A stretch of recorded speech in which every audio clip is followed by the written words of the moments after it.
Hi, this is Randy Finney with Right Side of the Chart, and today is Monday, September 25th, 2017. In this video, I wanted to do an update on the trade ideas, all the long trade ideas, and normally when a trade either hits its final price target or its maximum suggested stop, that trade is then there's an update published to the front page showing a chart calculating either the percentage gains or loss on the trade, and then it's moved over into the completed trades category where it's archived indefinitely. Um, I've been, I was behind on the trade ideas, updating these before Hurricane Irma hit here. Was out of power for a couple weeks, and I'm, up and running now, back online, although still very distracted with the cleanup process and getting a lot of stuff back it's going to take a while to update these, so I'm going to do this in video format. And the benefit of this video is twofold. If you're in any of these trade ideas, obviously, if you decided to extend your profit targets or your suggested stops, some of these trades may still look good. And there's also a common theme that I've seen is in going through these trades, and I've noticed it in recent months, an almost uncanny um, uh, pattern of stocks reversing just before key resistance levels or profit targets that I had, and or bullish chart patterns because we're covering the longs here, uh, taking a thrust down that really, at least I didn't see priced in the charts, and then going on to play out exactly as the charts predicted. Now, we all know high frequency trading controls the bulk of the trades conducted in the stock market in recent years are come from high frequency trading, and those are, they're not investing. It's just computer programs using whatever parameters they're programmed to buy and sell stocks and flip them. Sometimes in milliseconds, sometimes some of these program trades may hold stocks for a while. Um, so with that being said, I might modify some of my trading plans going forward. Some of the you typically use a 3-to-1 risk reward ratio, a minimum of 3-to-1, I should say, based on my final price target to the maximum suggested stop. And I've seen a lot of those get clipped. You'll see these as I go through these stocks. So let me dive into these. And again, if you have any of these trades and you're still in it and you want an updated chart, by all means, drop me a line, preferably in the trading room, and I'll be glad to give you my opinion. All right, this is ACBFF. Now, this one's actually the swing trade for this was stopped out. I'm sorry, not stopped out. Successfully hit the price target a while back. But I also had this listed as a long-term trade. If you're not familiar with the difference to the two, swing trades are trades typically lasting days to weeks, sometimes a few months, whereas long-term trades are typically a few months plus, can be up to a year or more. Um, Same premise, just longer term holding period. So there are two different categories on the site, and they're not mutually exclusive. For example, ACBFF, Aurora Cannabis, we first entered it long on a break of this bull flag pattern back last year. That we took that first swing trade for a 47% gain in just 3 days, exited right at the top, recycled back in on a pullout, near perfect timing, and then went in again, made a 54.6% gain in just 11 trading sessions, jumped out.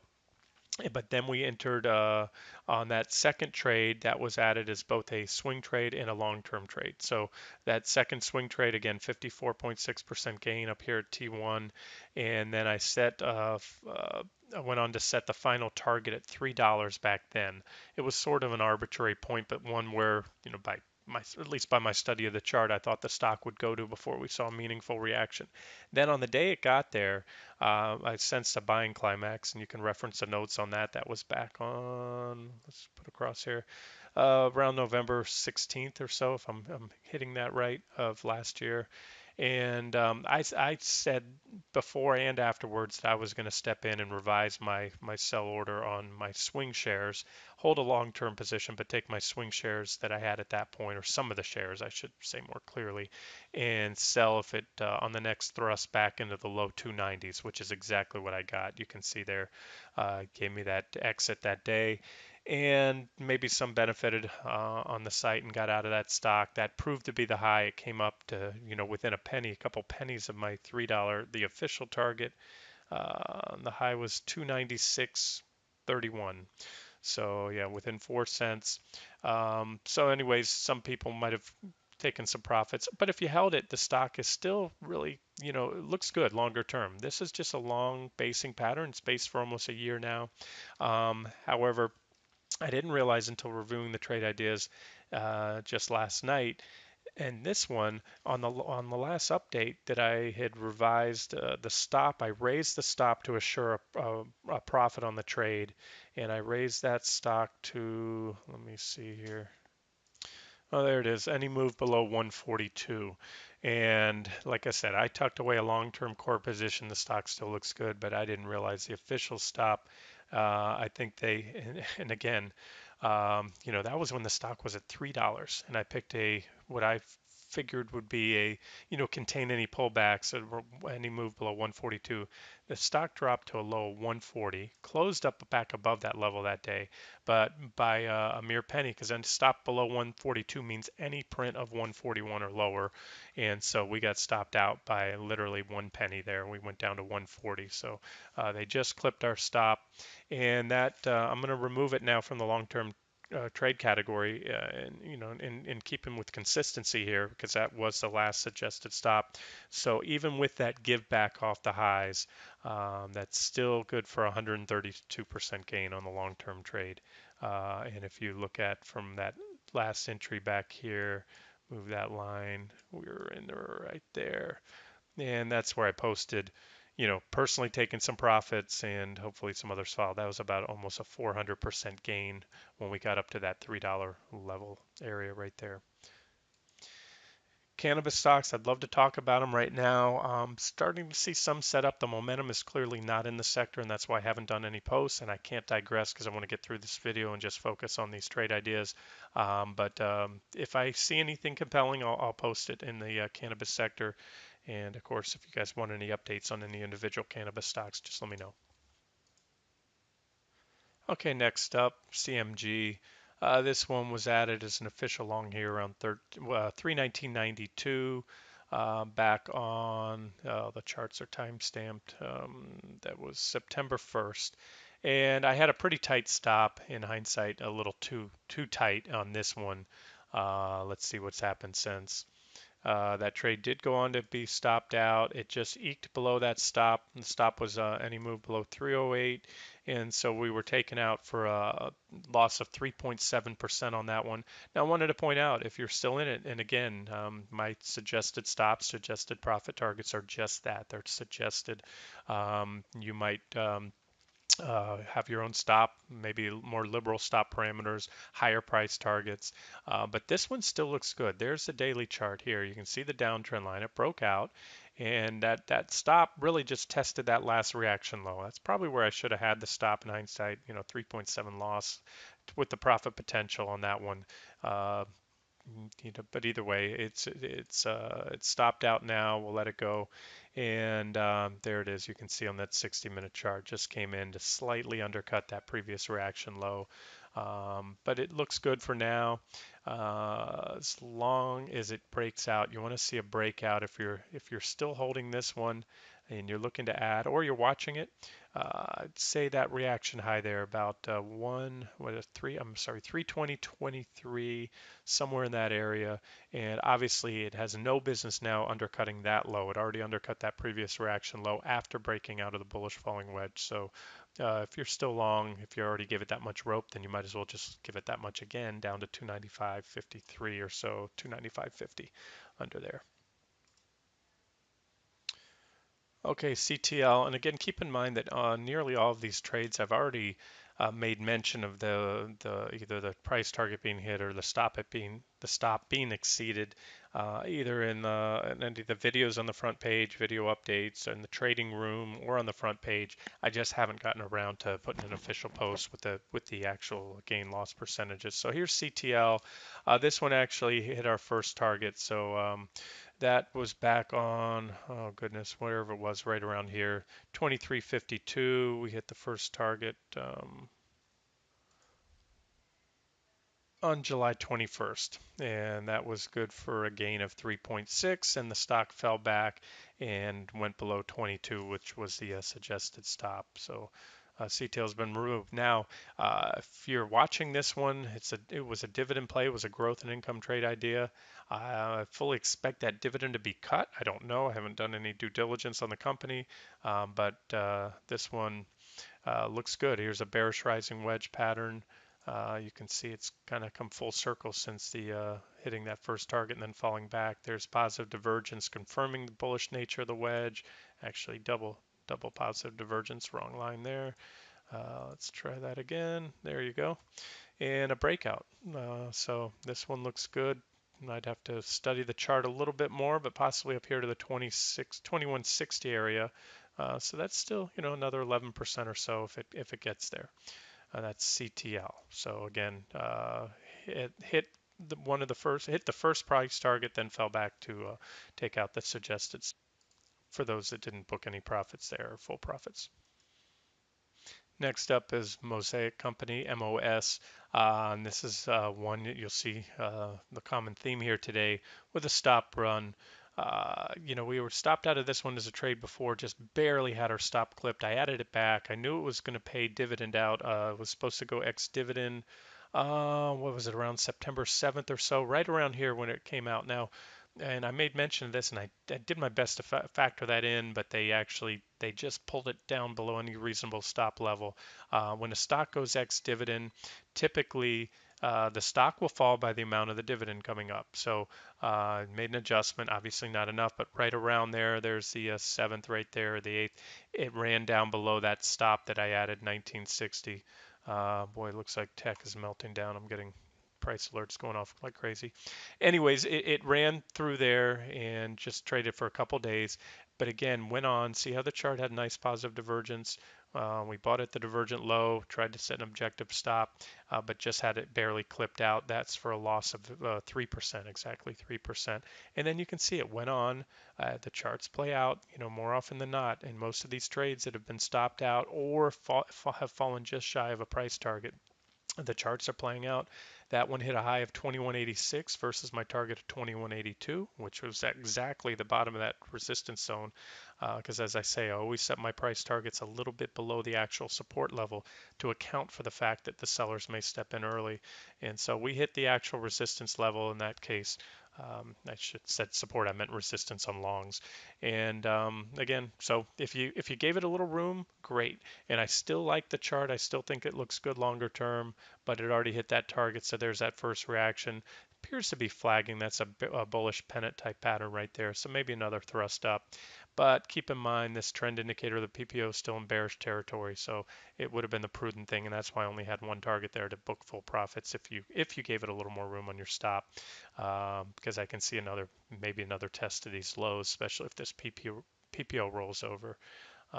As well as a broad market. But some of these stocks, that's what I've been looking for, these obscure companies that aren't really, they're not, for the most part, a lot of these are not participants of like the SPY or any of the major indexes. Mosaic, I'm not even sure if it is included in any of the U.S. stock index tracking ETFs.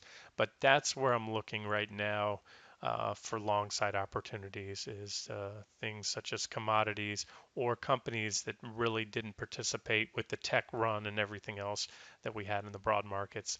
I think there's more value to be had, and it's, I think, safe to say less downside at the very least, even if the markets have a broad-based sell-off. So there's Mosaic. At this point, if you're in it, just tighten up stops because it may want to make another run down at the bottom. And if not, watch that flag. Maybe we'll get a breakout and we move back above there. But that's a resistance zone, these two lines here. Next up, PRGO. Perigo company. This one was a long entry above 76.35, so it just popped barely. Had a little false breakout there. Fell back. The stock fell back. Took out our stop below 68. Closed below 68.90. But then, as you can see, this chart pattern went on to play out as expected. So this was. I don't know what caused that, whether that was earnings induced or news induced or something, or just maybe a final washout move. But after the stop was cleared, the stock did go on so far to hit the second target, and over time still looks good up to that third target. Gains, you know what? I didn't calculate that out manually yet.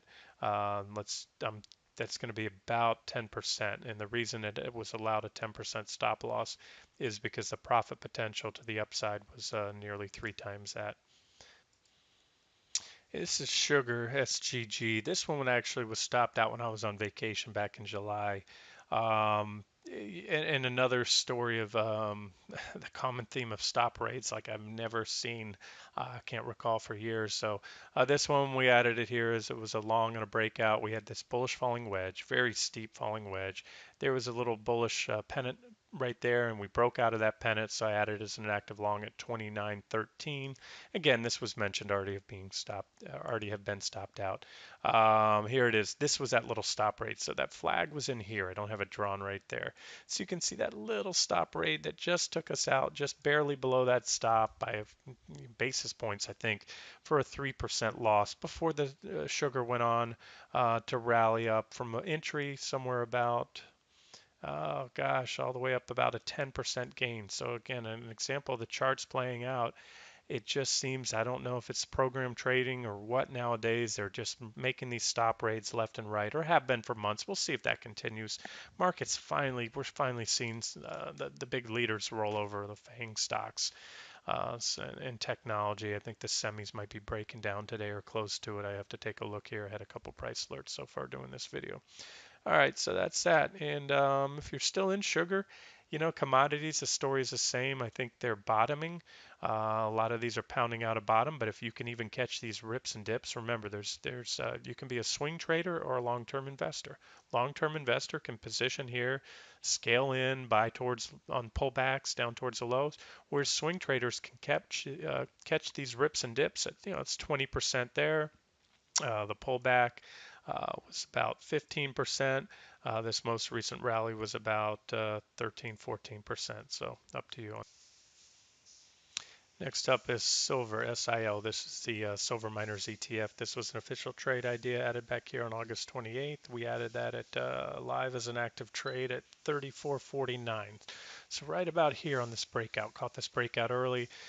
Had a price target, sole price target of 36.77. Silver went up to as high as 36.36, so within 1% of the target and then reverse. So there's another example of the market stepping in just shy. I thought there was a very well defined level. I had the actual resistance level at 36.81, so I knocked my price target down, adjusted it down about 5 cents or so, but we still reversed. So, anyways, that one went on. The suggested stop was any move below 32.90. We had one day where we popped below there, went right back up. So again, it's a story of both a uh, security, in this case, silver miner stocks reversing just shy of a very well technical resistance level that should have acted as a magnet once it got there to pull it on up before reversing, but they stepped in early. And then on the downside, the stop was run just one day and we popped back above it. So that one will be counted for a 4.6% loss. And I'll give you an update on gold and silver in the miners soon. Okay, they're not all sad stories. This is TSCO, Tractor Supply. Again, a lot of these I already mentioned hitting the targets. I just haven't made it official yet. This one was a long entry posted as a setup back on July 20th inside this wedge. A long entry to be triggered on a break above any move above 52.70. Went on to hit the first target quickly. Second target actually quickly as well, pulled back, and then went on and recently hit this final target 61.20, and that one's good for a gain of 16.1%. And again, as that's the final target, that trade will now be moved to the completed trade category. And that does it. Everything else that's listed as an active trade still looks good for now. The only one I might pull close early, and I mentioned this when it hit it, is Snap. That one fell literally, I think it's 6 cents shy of the third and final target. I had posted personally before and in advance and after, or at the time it was hit, of taking profits at T2. So I don't know if that one's going to power back up to T3 or not. That's the final target, but I'll post an update on it soon and may just, like I said, may just close it where it's at. All right, this has been Randy Finney with Right Side of the Chart, and I'll try to get the short trade ideas updated as soon as possible.